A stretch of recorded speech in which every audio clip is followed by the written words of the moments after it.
Why play Star Guardians? Well, you might have a variety of mixed items playing towards AP as well as AD and want to carry multiple different units of different damage types.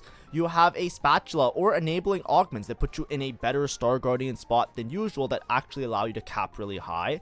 Or you want to play a board where everyone works together as a team, smiley face. The idea basically being that Star Guardians works as a sum of its parts, so having a lot of upgrades, especially in your early mid game, can help tempo you very effectively with this comp, and also having multiple items for multiple different units, tanks and carries alike, can actually help out quite a bit because every single unit can do quite a bit on this board. However, this comp could be very weak without upgrades. The same way that we were talking about, all the units have to kind of help out to do a little bit of the work for the comp.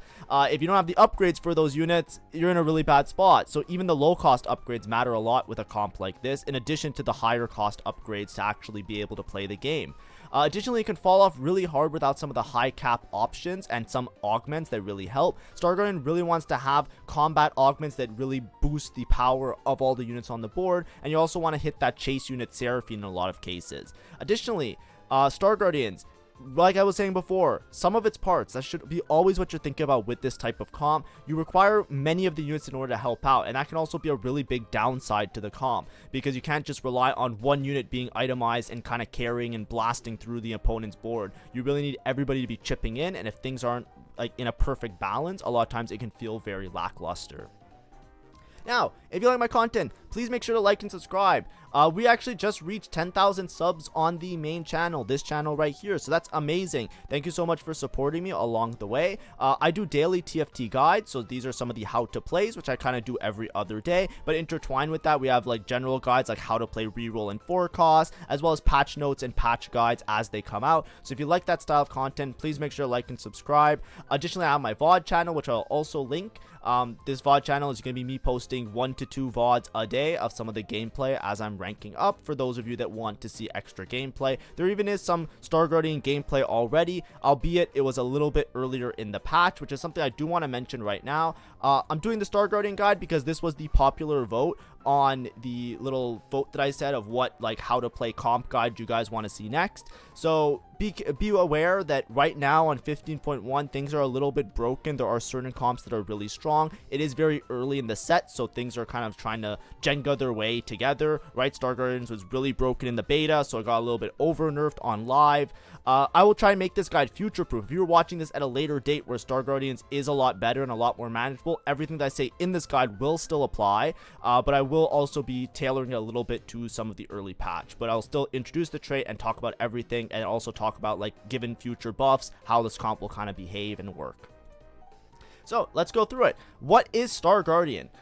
Star Guardians, they have these unique teamwork bonuses that are granted to all Star Guardians. So basically, every single Star Guardian that you put on your board will grant a unique bonus that all the other Star Guardians can gain benefits of. And as you play more Star Guardians, you increase the bonuses that all of the Star Guardians give. That's why this board kind of works as a sum of its parts. You want to play all the Star Guardians, get all these bonuses, and every single unit that you have is going to get an increasing amount of bonuses, and also scale up those bonuses as you play them. Additionally, there are a lot of lower cost units on this trait. It goes all the way up to 10, but there are 8 unique Star Guardian units. So typically you're aiming for 8 Star Guardian unless you have a spatula, or 2 spatulas where you get 9 and 10 Star Guardian. If you want to know what an emblem does, it basically increases all of the bonuses. Now this part is a little bit hand wavy. It's like, okay, I can read these bonuses, but how much bonus do I get? Well, there are websites to help out with that. This is a website called Little Buddy Bot. You can see in the top left corner, it has lots of different tables and information on this current set as well, and it gets updated. It's a great website if you just want to know some nitty gritty numbers. This is the trait table for Star Guardian, and it explains all of the bonuses. So as you can see here, you need to have 2 Star Guardian active to get any bonuses started in the first place. So if you look at the low cost units, Rel, you gain 200 shield. Syndra, you gain 5 ability power every 3 seconds. So you have like ability power that scales over time. Zaya, every 3rd attack deals an extra amount of magic damage that scales with stage. Ari, you gain 3 mana over 2 seconds after casting, so you get a little bit of extra mana refund with Ari.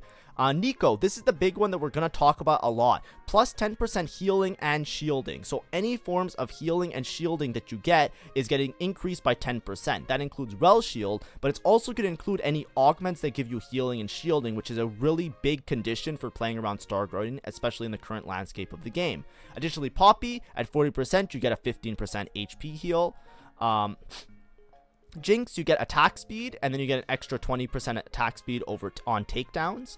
And then Seraphine, basically you get all stats. You just get a bunch of stats. So you get 5 armor, MR, and HP, and then you get 5% AD, AP, attack speed, crit, and crit damage. When you look at Star Guardian, however, we talked about it before, these are the 2 Star Guardian bonuses. They scale up as you play more Star Guardian. So 3, 4, 5, 6, 7, 8, 9, and 10. 9 requiring 1 emblem and 10 requiring 2 emblems. When we look at the scaling of the bonuses, they look very small right now. Obviously, this could be changed in the future. If Star Guardian gets buffed and some of these scaling gets increased, it could be really broken. That's something that we noticed in PBE. It actually got nerfed quite a bit from then. But what you'll notice is that there's a little bit of an increment all the way up until 8. There's 8 Star Guardian units, and then 9 requires the emblem. The jump from 8 to 9 is actually pretty massive across the board. You can even see with the Rel Shield, it's like a 50 increase, and everywhere else it's been successively increased from like 10 or 20. So getting in an emblem basically increased the bonuses drastically. And obviously 2 emblems is like a huge thing, like getting to 10 Star Guardian, so obviously that one's going to look really, really broken. But this 9 Star Guardian is something we're going to talk about a lot in this video as being one of like the great win conditions or great playable conditions for this comp. Something you have to note though is that basically your whole team is benefiting from team-wide bonuses, so it's actually pretty substantial. Even though they are only small increments, you usually want to play deep into Star Guardian if you're trying to play around Star Guardian carries, because you just get so much extra stats on your board. It actually works really well. Let's go all the way back. Sorry, I gotta close some tabs. When should you play Star Guardian now? Star Guardian, a lot, you want to have different sets of items for multiple different types of carries. So usually if you have a bunch of mixed items, or if you have a large amount of items, Star Guardian could be a good choice. There are AP carries as well as AD carries in Star Guardian, so having AD items, specifically for Jinx, is really important. But also having AP items can help you in your early game and late game in order to stabilize around your high cost units, as well as stabilize around some of the units in early game. Additionally, one of the big conditions for Star Guardian is having a Star Guardian emblem. Being able to reach 9 Star Guardian is no joke, and it obviously will make your board extremely strong. Now, 9 Star Guardian we'll talk about a little bit. Part of the reason why it's so strong is obviously it's an emblem plus a 5 cost, so it's obviously going to be like a little bit of high roll, and stats, even if we look at them, are going to be skewed towards people that high roll, because obviously if you're 9 Star Guardian, you're level 9 with a Seraphine, which is more of a high roll situation for the comp. But either way, Star Guardian emblem, whether it be from an early wandering trainer or a golem or an encounter that gives you a spat or an emblem, really unlocks a lot of potential for this team to be able to high cap and play really aggressively towards those high caps. Additionally, there are augments that really help out this comp, specifically stuff like quality over quantity. This is an augment where it just turns all your items into radiant items if your unit is only holding 1 item. Typically, it's not very good of an augment. It's usually very like tempo based, because it obviously helps you a lot in the early game, but it works perfectly for Star Guardians, because Star Guardians being a sum of its parts, if you can just put 1 item on every unit and everybody can chip in with a radiant item, it actually makes the comp really strong. It's actually a valid line, and you can pretty consistently get a nice top 4 or even a better placement with quality over quantity Star Guardian. Additionally, something we'll talk about a little bit later, Nico's bonus improves shielding and HP gain. So augments that play into that, something like Keepers where you're getting HP shields, that actually helps out a lot, because Nico's bonus will actually work with some of those augments, which actually puts you in a really good spot to play around some of the Star Guardian units if you have augments that coincide with any of the Star Guardian bonuses. Okay, so now let's go through our unit overview. So with Star Guardian, as I was saying before, there are 8 Star Guardian units. We already talked about the bonuses they give, so I'm going to gloss over that. But in terms of your early game, you actually have Rel, which is a Bastion Star Guardian. You have Syndra, which is a Prodigy Star Guardian. Syndra actually has a unique fruit. Unique power-up fruit, which actually makes her pretty reliable as an early game unit called Rising Chaos, where basically she scales within a fight. by getting extra orbs, so it's actually really powerful. Additionally, you have Xayah, who is an AD unit. Works really well. She gains a bunch of attack speed and then does physical damage. Some people play around Xayah reroll in certain cases. She also has a unique bonus where you can play her with Rakan, but for intensive purpose of this guide, we're going to be talking primarily about vertical Star Guardian, not like renditions where you're playing subsets of the Star Guardian units. Then we have Neeko and Ahri. Neeko just being a frontline unit, Ahri being a really strong Sork unit that does a bunch of damage, also does overkill effects. Poppy, insane unit. She has a bunch of scaling on a bunch of different stats, so she becomes an absolute demon tank if you're actually playing around Star Guardian. And then Jinx, a little bit of a unique unit. She has scaling on multiple stats, AP and AD. She gets a bunch of attack speed and can actually pump out a significant portion of damage, and then basically drops a nuke with her active. And lastly, we have Seraphine. Seraphine is a really good unit for Star Guardian and really high cap for this comp. She not only provides a lot of bonuses when you actually play her via a Star Guardian bonus, but basically she has a passive where she scales off all the stats. So if you get a bunch of stats via Star Guardian and you could just shove random items on the Seraphine, she actually can end up doing a good chunk of damage just because she scales off everything, and she could be a good outlet for like leftover components or leftover items that you happen to have. Next, let's go through our final boards here. Excuse me, I have a bit of allergies today, so... okay, let's go. 8 Star Guardian. So when you're playing around Star Guardians, you're typically always going to play deep into the Star Guardian trait. You never really want to make a Star Guardian board if you're trying to play Star Guardian in particular with lesser subsets of them. A lot of times, like, you know, there might be a board that makes use of a smaller subset, like you might see, like, you know, a Syndra being played on a Prodigy board, because there's the Prodigy synergy between the Syndra and the Seraphine. But if you're purposely trying to play Star Guardian as itself, it's almost always play 8 Star Guardian. Play all the Star Guardian units to make sure that you scale up all the bonuses on all of the units. When you're looking at this comp, typically the main carry that you want to have is Jinx. Jinx is going to do the most damage, and she's kind of a little bit awkward in the comp. If you look at the comp in terms of its early game units, besides there's Xayah that holds AD items, which is nice, but a lot of times you're playing around Syndra on an opener, you're playing around Ahri on an opener, and a lot of times, like Seraphine being a high cap AP unit as well, you're usually leading more towards AP. But specifically with Star Guardian, you always have to think about AD items as a primary thing, because Jinx is going to be the heavy damage dealer and is usually the unit that you want to use your bonus fruit on to make her as strong as possible. With Jinx, there are multiple builds that could work. It's really hard to parse out a good Jinx build on the current patch because Jinx just doesn't cut it relative to some of the other comps, so it's a little bit awkward. But basically, Jinx gets a bunch of attack speed from her passive, so you don't really need to build attack speed on her, and you can go one of two ways. You can either build her as a crit caster, which is one of the more popular old builds that she used to have. What do I mean by that? She has a bunch of attack speed, so you can pair that with Shojin.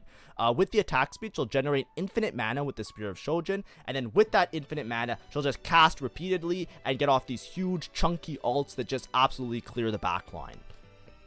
If you're going for this type of build, a lot of times building it with crit is really good. So then you can go for your IE guard breaker, and you go Shojin IE guard, and you just try and do as much damage as possible, more upfront damage, get a nice fat juicy ult off.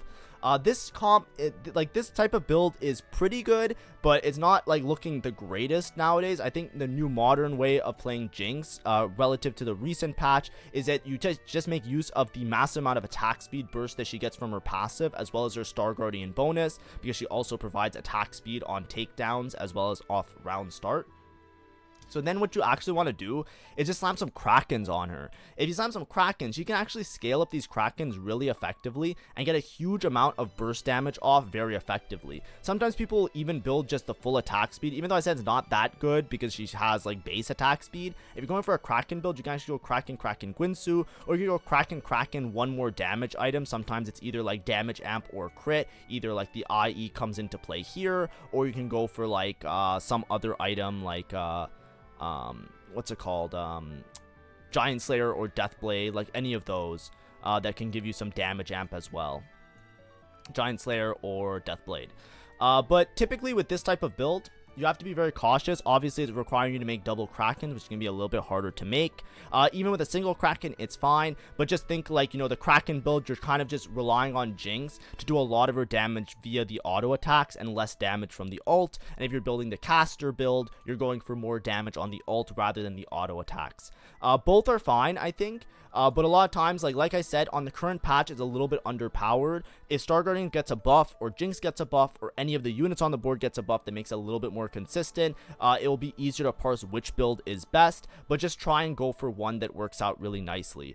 The benefit of having the crit build, this one's the one I recommend more if you're starting out, or if you're more of a beginner at the game, because the Shojin is actually really widely applicable on multiple units in the comp, which makes it less of a problem with your items. For example, like Shojin Shojin Strikers, you can put on Ahri, you can put it early on Syndra. It has a little bit more applicability than the double Kraken or the single Kraken, which then you really need to be playing around an early Xayah, as opposed to like an early Syndra. So a lot of times the itemization that you go for with the Jinx here, I would say really depends on your opener, whether you have Syndra upgraded or Xayah upgraded, and build from there, because you want to make items that obviously work with those units. If you have early Syndra and you're angling Star Guardian, you might have to make more items that are able to be played on the AP units as well, so to speak. In terms of your front line, usually Poppy is going to be your main frontline unit, and then you can play around the Kabuko. In the past, Ahri used to be really strong. Part of the reason why Star Guardian fell off, before you used to just play Ahri 2-star, she used to be broken, and then you would just tempo and level to 9 off of that, and then you would just cap out really high on level 9. That's not really valid anymore. Instead, you just play Poppy with the Kabuko. If you are stuck that you don't have a Jinx, you could drop the Kabuko, and you could play something like a Swain. Swain could work out really well just to give you the extra, the extra Sork bonus for the Ahri, and there's a Bastion anyways in the form of this Rel, so you're fine by that anyways. When you get to level 9, you're always going to try and play Seraphine. If you hit a Seraphine early, she's probably going to be better than playing any sort of heavyweight or any other unit, because she's just going to give you so much of a benefit with the 8 Star Guardian bonus. Of course, if you hit an emblem, you're always going to be playing 9 Star Guardian. Just put on anybody that you can. Late game, you could just get rid of the Kabuko heavyweight, and you could just play like a better 5 cost. For example, Braum is just really good on almost every board, and his champ bonus can actually save you a lot of lives and just make you like in a really good spot to win out or get like an easy first. So always keep that in mind. So when you're thinking about this board as well, Ahri could be a dual carry. She's a lot less reliable now. If you're building around Ahri, there's obviously 2 builds you can go for with her as well. You can go for the upfront damage, where you just try and crit. That's like your Jewel Gauntlet, everything like this. Or you can play around Ahri just doing more upfront damage. The problem with Ahri that I find is if you try and fruit Ahri, I find that her bonus fruits are pretty bad. She does have a couple fruits that gives her crit, so sometimes building towards flat AP on Ahri is actually really strong in this type of setup, because you're not getting too much flat AP from your Sork bonus, and if you end up fruiting the Ahri because you don't have a Jinx, you can actually take some of the crit bonus fruits that gives your ult the crit chance. So stuff like a Rabadon's could be really powerful, or things like an Archangel's even could sometimes work out, because then you could get the crit from the bonus fruit. Like I said, whatever you have, you usually have to try and do. A lot of this board is about tempoing, because without the Seraphine and getting to 8 Star Guardian, the board could fall off really hard and be really bad. Last thing to mention, by the way, if you have Rising Chaos Syndra, or if you have Worth the Wait Syndra, where you're going to hit like a free Syndra 3, you can actually play Syndra a lot of the times as a secondary carry. If you have enough items, you can actually keep your fruit on Syndra and be relatively stable on stage 4. Obviously, there are going to be comps that absolutely ream you. That's on the current patch, but in the future, when things are a little bit more balanced, the strong comps are a little bit weaker and more at the level of Star Guardian, so it's more of a viable option. That's just something to keep in mind. Rising Chaos on Syndra is so absurdly good. It's really good. Even the current meta, where right now Star Guardians isn't super relevant, Rising Chaos Syndra still on stage 4 could do a lot of work and actually like do pretty well reliably on against some boards and some matchups. So it's just something to keep in mind. You can keep that fruit on her. Obviously, you have your worth the wait Syndra. You can even go for like worth the wait Syndra with the Star Guardian bonuses, and then like Rising Chaos and have her as a primary carry. Eventually, you'll put items on Seraphine. Whether you're itemizing Ari or Syndra, Seraphine is kind of like awkward. Right now, she doesn't seem like she does all that much. Seraphine, the whole thing is that she takes an insanely long time to cast, and then she just drops like a Spirit Bomb. She drops a huge amount of burst damage. So obviously, you could build her for full crit and full damage. I would say with Seraphine, she depends on the matchup whether or not you itemize towards the Seraphine or not. What do I mean by that? If you're dealing with a really heavy front line, where it's hard for you to chew through the front line, Seraphine could do a big amount of burst damage that can easily wipe out a board. So for example, if you're going against like let's say like a Kale matchup, for example, where they're playing Kale, and you know Kale, they love to play all the juggernauts. Here, I'll just put them in here, and I'll put them on the opposite side. There we go. Right, boards like this, Seraphine can actually be a lot better of a unit to hold AP items, because if you drop the ult and it snipes the backline, she can do an insane amount of burst before the Kale can heal up with her Wraith bonus and actually just remove her from the fight, because you really, all you care about is not like chewing through these, you care about killing the Kale as early as possible and cheesing the fight. That's where Seraphine can really excel. If you're going for a comp that doesn't have as much frontline, or you're in against a comp where you're just trying to like chew through like a couple frontline units with a lot more damage, Seraphine will take way too much time to do the damage, and this is where everybody says that Seraphine kind of sucks. It's just the way that she works, right? By the time she casts, she won't do any damage until then. So what you really want to do is you want to itemize towards your Ari with the AP items, or in some cases, if you have certain bonuses or a Syndra 3, you can also itemize towards the Syndra. That way you have the burst damage to chew through some of the frontline units, and you're not just sitting there waiting for the Seraphine to ult, and then the fight's over and the Seraphine didn't ult yet. That's like the main idea. So it really comes down to matchup. Keep that in mind, and always be vigilant and pay attention to your lobby and which matchups matter more to itemize towards the Seraphine or the other AP units with the comp. I think that's almost everything for the final boards. Like I said, if you have Star Guardian +1, works really well, and you can obviously put it on a Braum later. Just somebody who wants to use all the bonuses. Here we just have Kabuko because of the unique mentor bonus, but you can easily just put it on a Braum later. Another thing to note with Seraphine is that because she's scaled with all of these stats, finding random items, like even like a Deathblade on her, can work really well, because she will have some scaling off of that. If you want to know the exact scaling with Seraphine, I believe it's over here. On Little Buddy Bot as well, it will show what the conversion is into AP as well, and how she kind of works with like different items and how they kind of scale up her damage. Obviously, this is if you're looking for nitty-gritty numbers. I'm just showing you the resource. You don't have to necessarily use it.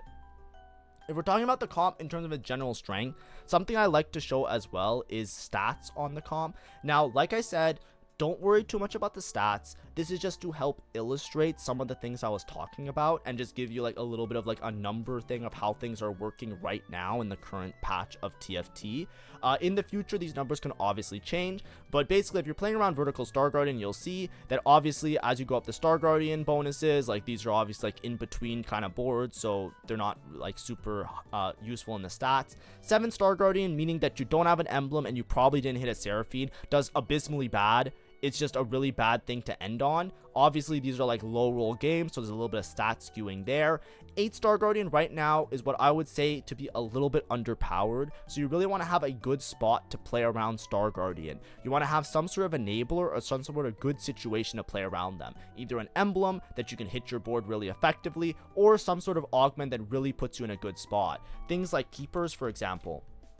Really strong, because this will work with the Nico bonus, so you'll get more value off of Keepers. So as strong as Keepers is to help strengthen your board and give you a bunch of shield, it'll actually strengthen you a lot more. When Star Guardian was meta in the PBE, like before live patch, and it got like over nerfed a little bit, Keeper Star Guardian was like the most broken thing ever. So if Star Guardian gets any sorts of buffs, this is obviously going to work really well with it. It's something that used to be really strong, it just got a little bit nerfed. Just keep it in mind, right? Even things that provide any sort of healing, right? Maybe not healing orbs, because that's not necessarily the greatest one, but like stuff that provides some sort of healing as well, like Sated Spellweaver, for example. A lot of these will help out, right? You get excess healing, sorry, you get Omnivamp, so this healing will also work well with some of the bonuses, and then you'll also get some of the HP. The one I was thinking of more was, what is it, Spirit Link, right? So yeah, Spirit Link, right? When you have your champions restore 5% max health, a lot of these will work with a lot of the Nico bonuses, right? Where you get increased healing and shielding. That just makes an augment that already is a decent combat augment a little bit stronger. You're just getting a little bit more juice out of your situation. And then obviously one of the best ones that you can hit, quality over quantity. When you're playing Star Guardians, a lot of times you want to play it from ahead because it's not as strong of a comp, and as I was trying to explain, you really want to be able to hit that 8 and ideally 9 Star Guardian, like some of the later iterations of it. So having quality over quantity works really well. Your board is a sum of its parts, so giving a bunch of items that become radiant to individual units will make them extremely powerful. And because they get so many bonuses, they actually can do a lot of work for your team, and you can kind of overwhelm a lot of boards from your early game, mid game, and into late game.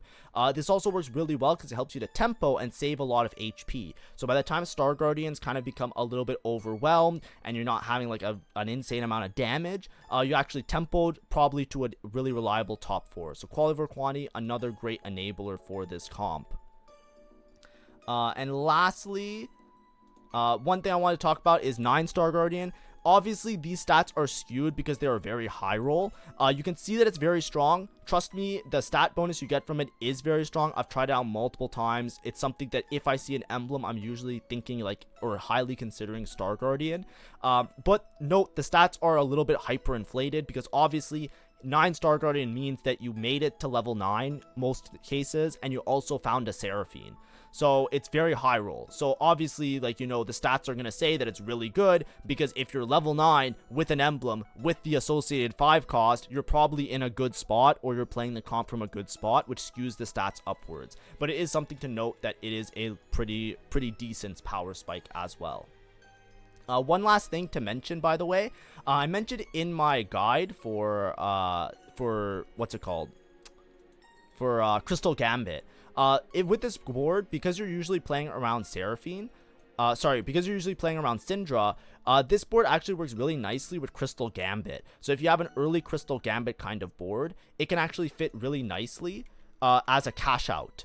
If you cash out into an emblem, which is a decent, like, you know, a kind of a normal Crystal Gambit cash out, if you get like a mid Crystal Gambit cash out, you can actually transition pretty nicely into the Sork Bastion with the Swain and the Rel. And because you already have 2 of the Crystal Gambit units, it's not that difficult of a transition from your mid game into late game. And if you can manage to get an emblem, then you can actually cap really high with it. So keep that in mind if you're looking for something to cash out Crystal Gambit into, and a lot of the other lines that you want to play are maybe contested. Star Guardian is a good option, especially if you get that emblem. Okay, so that's all the final boards. Let's talk about our early game options. With early game options, you basically have the Syndra, Prodigy, Bastion opener. A lot of times you can be angling towards playing either Prodigy around Yuumi late game, or you could play into Star Guardian. A lot of times if you have an opener like this, you can play like Battle Academia, which fits really nicely. And also stack in some Star Guardians as you level up, right? This is a good board that can fit it on level 6 and level 7 as you're pushing levels, because you have a lot of inter-team synergies between the 2 of them. You have the Prodigy for Syndra with the Ezreal, and then you also have the Bastion, and then you also have Protector. So it's really easy to slot them in together and make like a pretty cohesive board that has a decent front line and a decent back line. So just something to keep in mind in general. Additionally, what I would say is that in most cases when you're playing Star Guardian, you really want to prioritize AD items. Why is that? Well, when you're playing around Star Guardians, Jinx is going to be your main carry once you get to 8 Star Guardian or 9 Star Guardian. She's going to do the most damage, and she's going to be the one that you want to put the fruit on. So if you're playing around Jinx, you usually want to have an AD opener. Something that can work like that is like an Edgelord Xayah type of opener. Shen with Bastion can work really well in this type of setup. And Xayah gets a bunch of attack speed. She actually works very similar to Jinx, right? She gains attack speed and then does a bunch of AD damage. So she actually is a really great item holder if you're trying to build towards towards like that Jinx Kraken style build that I was talking about, she actually transitions really well. Like if you read the two abilities, they're like very, very similar in like functionality. So you can actually build your Jinx items, hold them on Xayah a lot earlier, and then just play this board and slowly level up and play extra Star Guardians to get those Star Guardian bonuses. Just something to keep in mind that you can play around. Additionally, if we're talking about fruits, there are a couple Star Guardian fruits that are really nice. Where is it?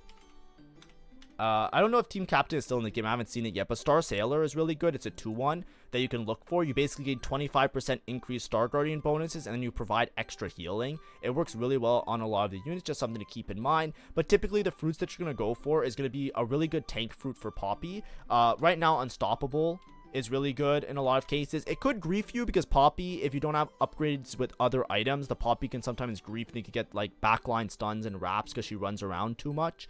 But Unstoppable works really well on Poppy. It's usually like one of the better ones. And additionally for Jinx, you usually just want to fill in whatever you're missing, whether it be crit or extra damage in some way or extra auto attacks. So don't worry too much about it. Just try and fit in whatever you have. Like if you're building full attack speed, Desperado maybe, but a lot of these are kind of like it's just like really spot dependent. There's not like one that's like obviously the broken one. Besides like Unstoppable Poppy, which seems really good in a lot of cases. Finally, let's talk about our conditions for success. This last little bit. With Star Guardians, especially right now, you want to have strong tempo. A lot of this trait kind of falls off later because you're playing a lot of low-cost units that are trying to pull their weight. When somebody has a board that they have all upgraded high-cost units, obviously the trait is going to start to fall off towards the end of the game, right? If you're going up against Braum 2, Lee Sin 2, Yone 2, Gwen 2, like you're going against these strong, heavy-hitting boards, you might fall off later. So you really want to play it from a spot where you are pushing the advantage of having your low-cost units upgraded and then being able to steamroll everybody in your mid game. That's a really important thing. It's very strong in the early stages if you have high Star Guardian. Additionally, you want to have lots of items and good econ. You want to be able to hit all your boards, hit all your upgrades, also be able to find a Seraphine eventually. It's very key. Even if Seraphine herself doesn't do a whole lot on your board, depending on matchups, she could be pretty much useless. You still want her to get that high Star Guardian bonus to get on all of your units. So a lot of times you want to have the econ in order to hit all of that, but having a lot of items is really great because you can itemize multiple units because it's a sum of its parts with this board. Additionally, enabling augments and spatula, we kind of talked about a couple of them. Try and pick augments that are combat that can play into the Nico bonus, that you get extra bonus you get extra bonus value from the augments, because that way you're not only taking a combat augment that makes your board stronger, you're taking one that gets a little bit of extra juice because of the Star Guardian bonus as well. Also, you want to be uncontested.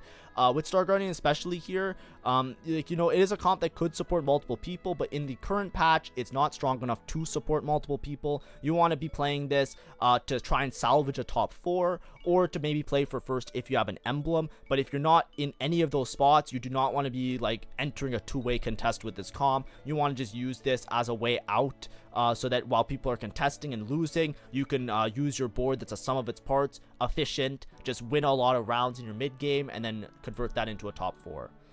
Like I said, I tried to make this video future-proof. A lot of stuff I talked about in this video is still relevant, with the exception of the current power level that I'm talking about on this slide. A lot of the tips and things like I was mentioning before, please note, if you're watching this later in the set and Star Guardian is a lot better, you're seeing a lot more people in your lobby play it, that's fine. It's totally fine that it's likely going to be a strong option later, but a lot of the stuff I said still applies. Right now, there's just really bad matchups, so I don't recommend it currently. But if you're watching this, like I said, at a later date, just keep that in mind. You still want to have your strong econ, you still want to have your emblem, you still want to have augments that can really support your team with heavy combat, and you probably still want to be a little bit uncontested, because obviously if you're contesting you can't find the Seraphine and somebody else is buying Seraphines, you don't want to be in a situation where you're not hitting the 5 cost with this comp. Thanks for watching. Like I said at the start of the video, please make sure to like and subscribe. Hopefully that was helpful, and hopefully that appeased the fans that requested the Star Guardian. The next comp that I'm going to do, I'm actually going to put a new, a new poll to pick the comps and pick the order of it, because I'm not sure if I'm going to talk about Kale right away. So if you're interested in deciding which comp to do the next video on, please make sure to mention it, or mention it either in the comments or vote on the poll. Additionally, I will, starting tomorrow, give you guys information on how to enter the RP giveaway. I just didn't set it up today. We're going to do an RP giveaway because we reached 10,000 subs. So thank you for all the support. Have a great day and see ya. Bye bye.